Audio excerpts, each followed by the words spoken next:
اعوذ باللہ من الشیطان الرجیم بسم اللہ الرحمن الرحیم۔ حضور صلی اللہ علیہ وسلم کا عمرہ کے لیے جانا۔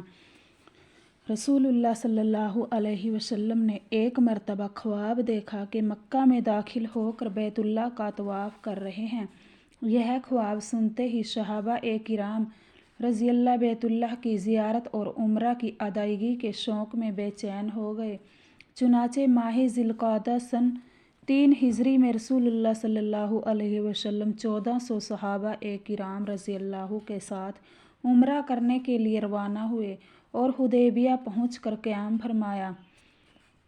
خراش بن امیہ خزاعی کو قریش مکہ کے پاس بھیجا کہ ہم صرف بیت اللہ کی زیارت اور عمرہ کرنے آئے ہیں، ہمارا مقصد لڑنا نہیں ہے، مگر اہل مکہ نے بدسلوکی کرتے ہوئے ان کے اونٹ کو مار دیا اور وہ مشکل سے جان بچا کر واپس آئے۔ پھر آپ صلی اللہ علیہ وسلم نے حضرت عثمان غنی رضی اللہ کے ذریعے ان کے پاس پیغام بھیجا تو انہوں نے حضرت عثمان رضی اللہ سے کہا، تم اگر طواف کرنا چاہتے ہو تو کر سکتے ہو۔ انہوں نے جواب دیا، میں رسول اللہ صلی اللہ علیہ وسلم سے پہلے ہرگز طواف نہیں کروں گا۔